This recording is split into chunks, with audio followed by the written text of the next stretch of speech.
ምዕራፍ 22 ስለ ሰሜን ፈላሾች። ስለ እናርያ ጉዞ። አጼ ሰርፀ ድንግል ቱርኮችን ከኢትዮጵያ ሰሜናዊ ጠረፍ ለማጥፋት እንደተጓዙ።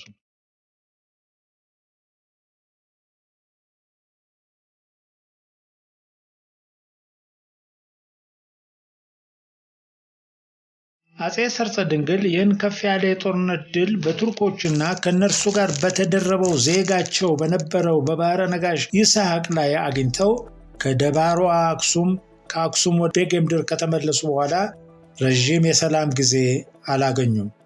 ኢትዮጵያ ሰፊ ናት። ከአጼ ልብነ ድንግልና ከልጆቻቸው እወለዳለሁ ዙፋን ይገባኛል የሚለው ብዙ ነው። ከልብነ ድንግልም ባይወለድ ዛሬ ከፈላሻ ይሁዲ ከላስታ የዛጉዌ ዘር ከሐረርጌ ወላስሞች ከትግሬና ከሐማሴን ባላባት የመጣ ነውና መንግስትን መያዝ እችላለሁ። ይህም ባይቻል ለጎንደሩ መንግስት ሳልገብር በአገሬ በወንዜ ነፃ ሆኜ እቀመጣለሁ የሚለው የዛን ያክል ነው።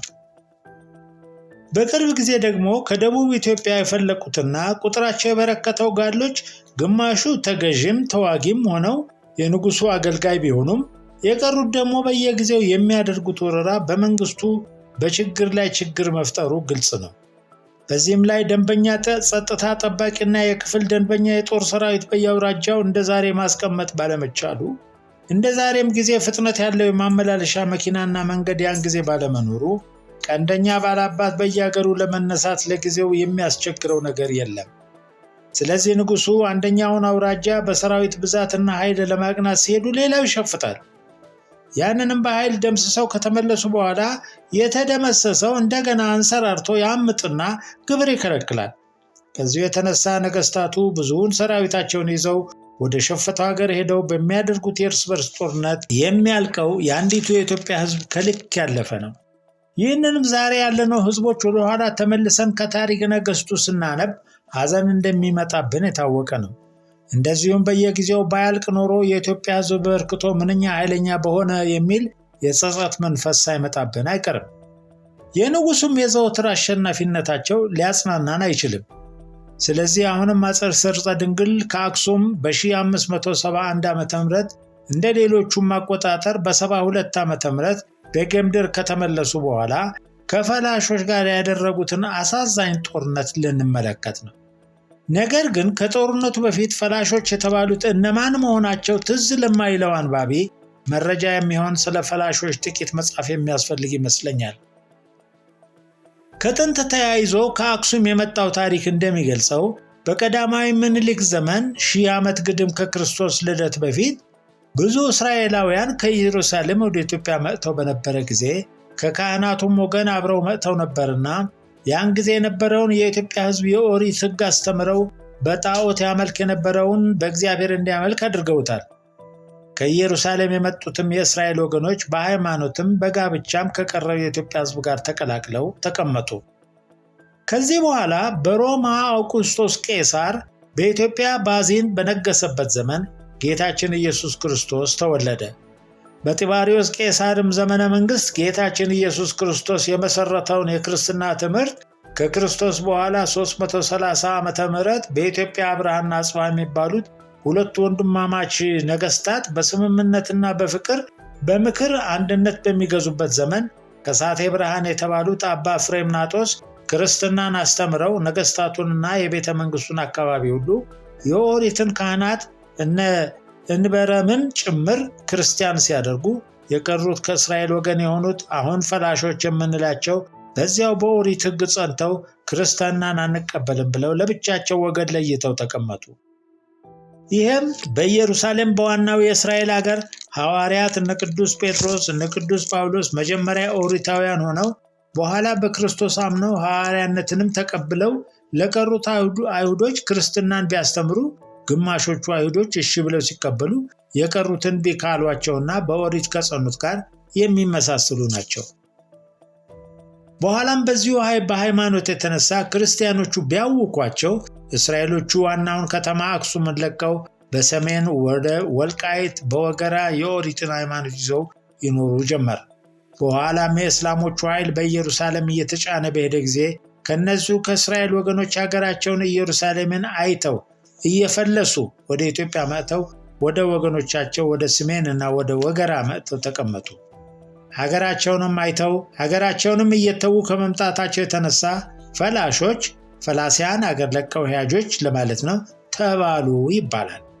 በዚህ አይነት ከያለበት ተሰብስበው ዘራቸው በበረከተ ጊዜ በላያቸው ጌዲዮን የተባለውን አንግሰው ነበር። በኋላም የአክሱሙ ንጉሥ አንበሳውድም ሕፃን ነበርና አቅሙ ደከም ባለ ጊዜ የጌዲዮን ልጅ ዮዲት የተባለችው በ845 ላይ የአክሱምን መንግስት ገልብጣ እርሷ 40 ዓመት እንደነገሰች የእርሷን መንግስት ከወደቀ በኋላ ዛጉዌ የሚባለው የላስታ መንግስት መቆሙን በዚህ መጽሐፍ መጀመሪያ ምዕራፍ 20 ገጽ ላይ ጠቅሰናል።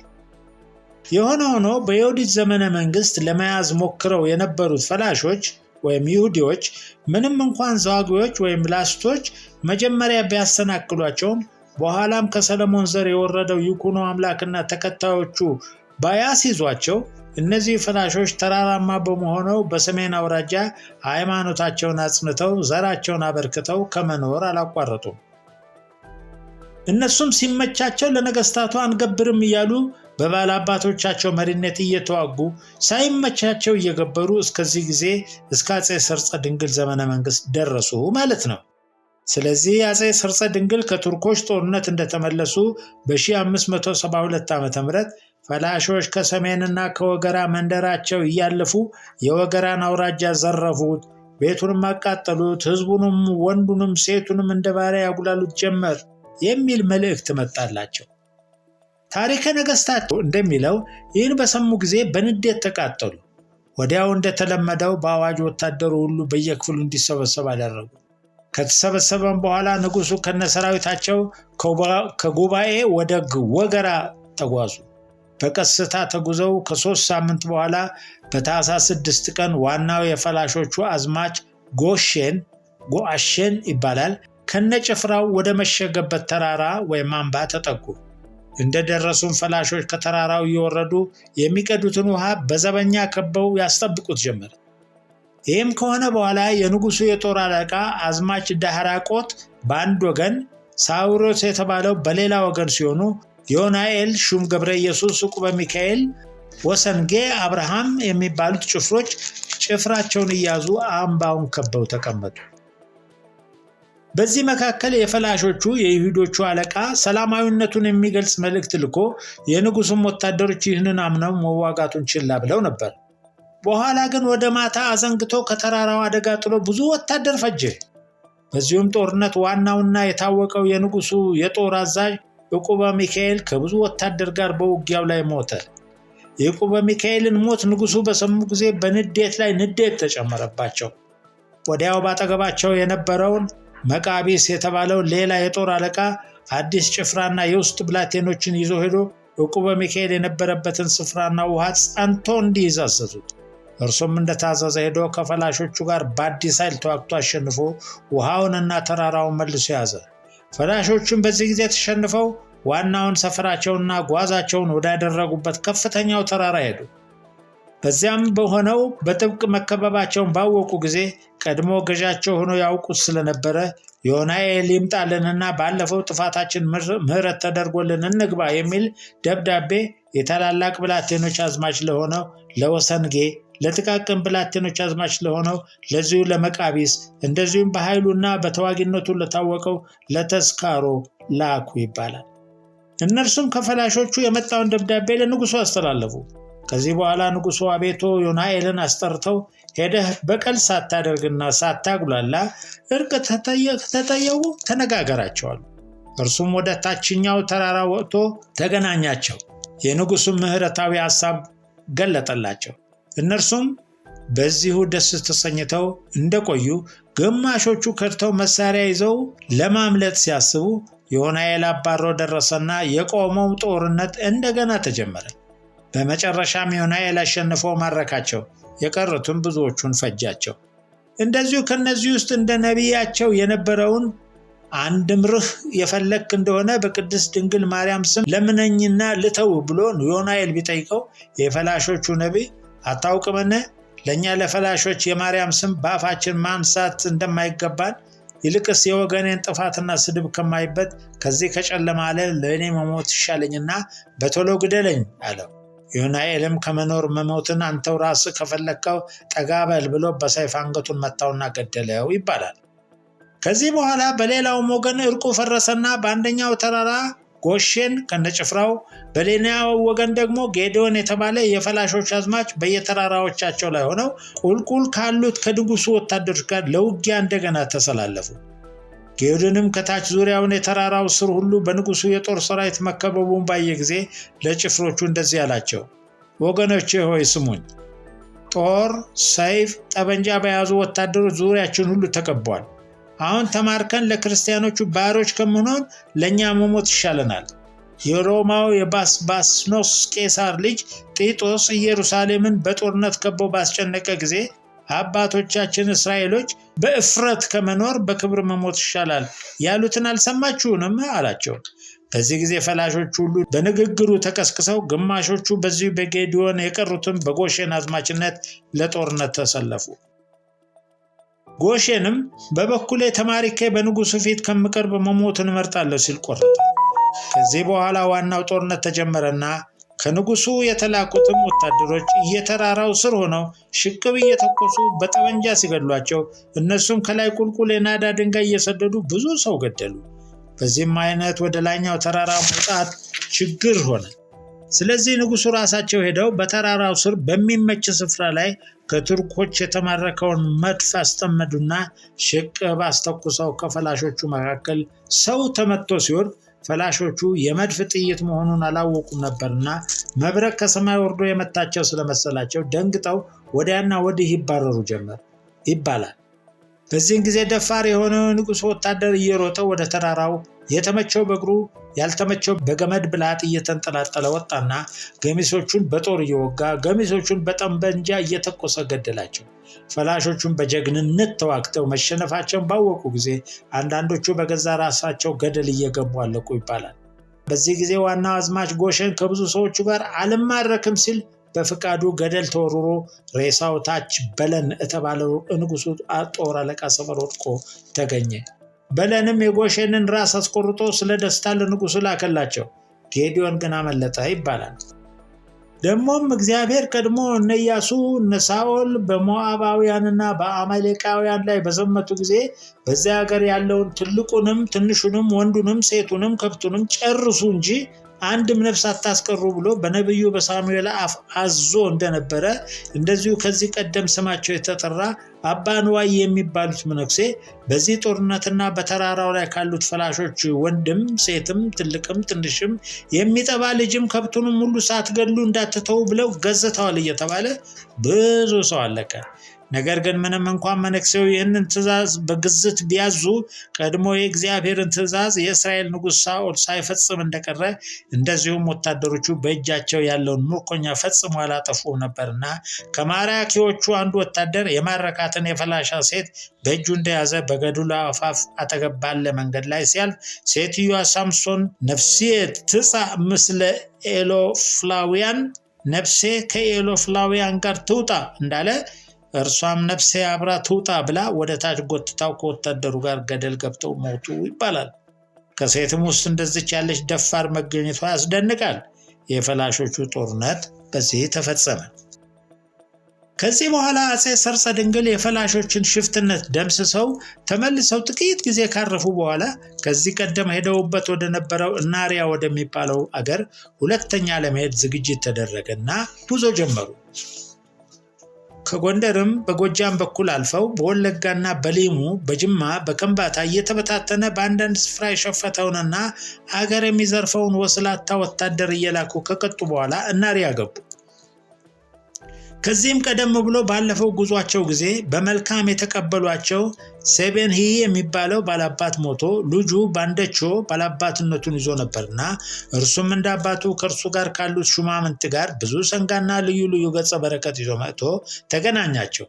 ንጉሱም ባሉበት ጊዜ ወታደሩና ባላገሩ በፍቅር ይተዳደር ነበር እንጂ በዘረፋም በምንም አልተቀያየመም ይባላል። ከዚህ በኋላ ንጉሱ ፈቃደኞች መሆናቸውን ተመልክተው በሀገሩ ንጉሱን ተከትለው ሄደው የነበሩት ቀሳውስት የክርስትና ሃይማኖት ለባንዳቸውና ለሹማምንቱ ቢሰብኩላቸው ደስ ብሏቸው ተቀበሉ። ከዚህ በኋላ ንጉሱ ሰርጸ ድንግል ለባንዳቾ የቀሩትንም መኳንንት ለቀሩት ባላባቶች የክርስትና አባት ሆነው ክርስትና ነሷቸውና ሁሉም ተጠምቀው ክርስቲያን ስለሆኑ ታላቅ ደስታ ሆነ። ባላባቱም ባንዳቾ ስሙ ተለውጦ በማቹ በንጉሱ ልጅ ስም የክርስትና ስሙ ዘማርያም ተባለ። የወርቅ መስቀልም ንጉሱ ራሳቸው ባንገቱ አሰሩለት። እንደዚሁም ከዚሁ ቀደም በባህር ነጋሽ ይስሐቅ መካከል ገብተው ሊያስታርቁ የነበሩት እቴ ወለቴ የሚባሉት የንጉሱ አክስት ለባንዳቾ ሚስት የክርስትና እናት ሆነው አስጠመቋት። የቀረውንም ህዝብ ለማጥመቅ ቄሶቹ አልበቃ ስላሉት ህዝቡ ራሱ ወንዝ ውስጥ እየገባ በገዛ እጁ ተጠመቀ ይባላል። አፄ ሰርጸ ድንግልም በዚህ ሰሞን ትልቅ ግብር አድርገው ለባላባቶቹ ግብር ላይ ልዩ ልዩ ሽልማት ሲሰጡ ሰነበቱ። የዓመት ግብርም ሌላውም ሀገር ከሚገብረው ገሚስ እንዲገብሩ አደረጉላቸው። እንደዚሁም የቦሶ ባላባት ክርስትናን ተቀብሎ ንጉሱ አነሱትና ስሙን በተነሳበት ቀን ጊዮርጊስ ተባለ። ከዚህ በኋላ ንጉሱ በአገሩ ላይ እንዲያስተምሩ ብዙ ቀሳውስት ትተው ቤተ ክርስቲያንም ወደፊት እንዲሰራላቸው ተስፋ ሰጥተው ወደ በጌምድር ተመለሱ። በኋላም የቅዱስ ጊዮርጊስ ቤተ ክርስቲያን ተሰራላቸው። በዚህም ጊዜ እንደገና በደባሯና በሐማሴን ወልደ ኤሱም የሚባለው የባህረ ነጋሽነትን ማዕረግ ከቱርኮች ተቀብሎ የንጉሱን ሹማምንት አውኮ ነበረ። እርሱም በትግሬ ከንጉሱ የተሾመው ትግሬ መኮንን ዳህራቆት የተባለውን ለመውጋት ያባረረው ነበር። ነገር ግን ወልደ ኤሱም በዚያው በኤርትራ ካሉት ቱርኮች ጋር ተስማምቶ አስቸገረ። እንዲያውም ከቱርኮች ጋር ሆኖ ከንጉሱ ሹማምንቶች ጋር ተዋግቶ አሸንፎ ነበርና ንጉሱ ከኢናሪያ እንደተመለሱ ቀጥሎ ያለው መልእክት ከትግሬ ደረሳቸው። ቱርኮች ከምሽጋቸው ከአርቂቆ ከደሆኖ ወጥተው ደባሯን ያዙ። ከዚያም አልፎ ከአዝማች ዳህራቆት ከሐማሴን ከንቲባ ከአቃጸን ሰራዌ ጋር ጦርነት አድርገው ቱርኮች አሸነፉ። በጦርነቱም መኳንንትና ወታደር አለቀብን። ከዚህ በኋላ አፄ ሰርጸ ድንግል ምታ ነጋሪት ክተት ሰራዊት ብለው የጨዋ የቁርባን የባለሟል ወታደር ሁሉ እንዲሰበሰብ ሳይሰበሰብ የቀረ ቤቱና ንብረቱ ይወረሳል ሲሉ አዋጅ ነገሩ። በአዋጁ መሰረት ሰራዊቱ ከተሰበሰበ በኋላ ሰራዊታቸውን ይዘው ወደ ሽሬ ሄዱ። ለግንባር ቀደሙም ጦር የበላይ አዛዥ የአክሱሙን ንብረ እድ ቶማስን አደረጓቸው። ከእርሳቸውም ጋር ወሰኖ መሐመድ የክርስትና ስሙ ወልደ ክርስቶስ የሚባለው በውስጡ የሚታዘዘውን የጋላ ጦር ይዞ አብሮ እንዲዘምት አደረጉ። ቱርኮችም እስከ መረብ ድረስ መጥተው ነበርና ጥቂት እንደተዋጉ የማይችሉ ሆነው በቀድሞ ጦርነት የማረኩትን መሳሪያ ይዘው ሲመለሱ ዕቁበ ሚካኤል የሚባለው ወጣት ከጥቂቶች ወታደሮች ጋር በጫካ ደፍቶ ብዙ ሰው ጨረሰባቸው። የማረኩትንም አስመለሳቸው። ንጉሱም በዚህ ስራው ደስ ስለሰኙ ባህረ ነጋሽ ብለው ሾሙት። በራስ ላይ የሚደረግ ወርቅ ወይም የራስ ወርቅ ከሽልማት ጋር ላኩለት። አፄ ሰርጸ ድንግልም ቱርኮች ከኤርትራ ግዛት ካልጠፉ ኢትዮጵያ ሰላም አለማግኘቷን ተረድተው እስከ ባህር ጠረፍ ድረስ በ1581 ሄደው ተዋጓቸው። በዚህ ጊዜ ከወዲህ ንጉሱ ኢየብሱ ጠረፍ ላይ ከወዲያ ቱርኮች ባህሩ ላይ መርከብ ውስጥ ሆነው በሩቅ እየተያዩ ይታኮሱ ነበር ይባላል። በየብስም የነበሩትን ቱርኮች ድል አድርገው ከማረኳቸው በኋላ እጅና እግራቸውን ቆረጧቸው። አዛዣቸውን ቆስሎ ነበር፣ ነገር ግን አልተማረከም። ንጉሱም አስቀድሞ እንደመደቡት ሐሳባቸው ቱርኮቹን በፍጹም ከኢትዮጵያ ጠረፍ ለማጥፋት ነበር። ዳሩ ግን ቱርኮች ከወዲህ ሲሸነፉ በአርቂቆ ምሽግ እየገቡ ይዋጉ ነበር። ከዚያም ሲሸነፉ በመርከብና በጀልባ እየሸሹ ከአርቂቆ ባሻገር ወዳለው ዳህላቅ ወደሚባለው ደሴት እየገቡ አስቸገሩ። የኢትዮጵያ ወታደር ብዙ ጊዜ በጠረፉ ሆኖ እንዳይጠባበቅ አገሩ እህል የማያበቅል በረሃ በመሆኑ ከለምለሙ ሀገር ስንቅ እንዳይመጣለት እንደዛሬ ማመላለሻ ብልሃት ስላልነበረ የታሰበው ፍጻሜ ለማድረስ አልቻለም።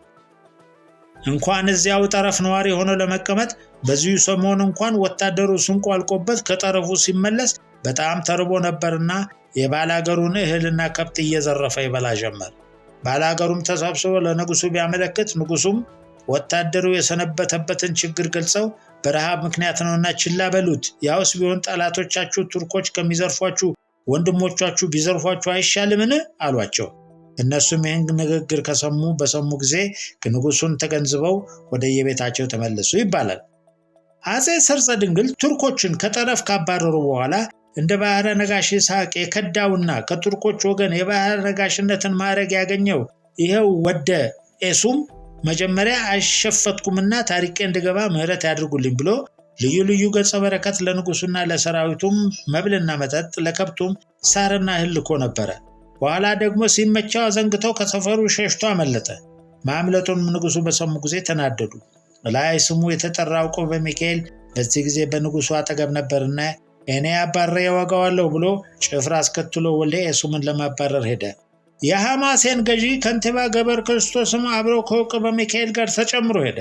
በዚህን አይነት ቆበ ሚካኤል ሲያባረር ወልደ ኤሱም ሲበር በመጨረሻ አባራሪው እንደደረሰበት ባወቀ ጊዜ ወልደ ኤሱም ሽሽቱን ትቶ ጋሻና ጦሩን ይዞ ቆበ ሚካኤል ጋር ጦርነት ገጥመው ተደባደቡ።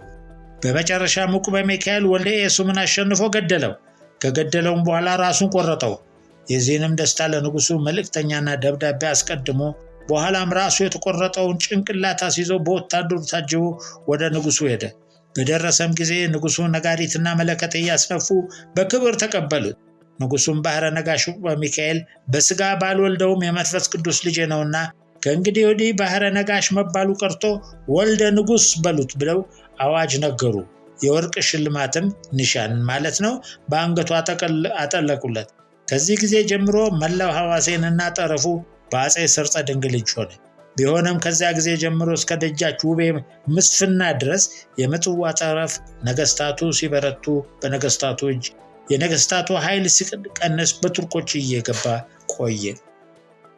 ምናልባት ያን ጊዜ በአጼ ሰርጸ ድንግል የሚመራው መንግስት ከዚህ ድል በኋላ መርከብ በማምጣት እንኳ ባህሩን ተሻግሮ ከዳህላቅ ደሴት ቱርኮችን ለማባረር ባይችል ደባሯና ምጽዋ አርቂቆም ላይ ነዋሪ ሰራዊት አስቀምጦ የባህሩን ዳርዳር በጥብቅ ቢያስጠብቅ ኑሮ ቱርኮች በደሴቱ ብዙ ዘመን መቀመጥ ጥቅም አያገኙም ነበርና በፍጹም ምጽዋን መልሰው ለመያዝ መቸገራቸው አይቀርም ነበር። ይህም ሲሆን እነሱና ተከታዮቻቸው ግብጾች ከዚያ ጊዜ ጀምሮ እስከ ጣሊያ መግባት ድረስ መቆየት እንዲሁም ኢጣሊያ በእንግሊዝ ረዳትነት ከቱርኮችና ከግብጾች ወስዶ ኢትዮጵያን ለመውጋት አይችልም ነበር። ዳሩ ግን በአንድ ወገን ይህ በየጊዜው የምንመለከተው በኢትዮጵያ ውስጥ የሚቀሰቀሰው ውስጣዊ ጦርነት፣ በአንድ ወገን ደግሞ ቀጥለው የነገሱት እነ ያዕቆብ እነ ዘድንግል ከሰርጸ ድንግል ደካማ ሆነው መገኘታቸው፣ በሌላ ወገን ደግሞ ዓለምን ያስቸገረው የቱርክን መንግስት በዚያን ጊዜው ኃይል አጥብቆ መቃወም ስለሚያዳግት በምጽዋና በአርቂቆም ነዋሪ ወታደር ለማስቀመጥ ከዚህ ቀደም እንደተባለው የዚያን ጊዜ ኑሮና የምግቡ ነገር ስለሚያስቸግር ላይ የተመኘነው ይፈጸም ዘንድ ለዚያ ጊዜ ማስቸገሩ የታወቀ ነው።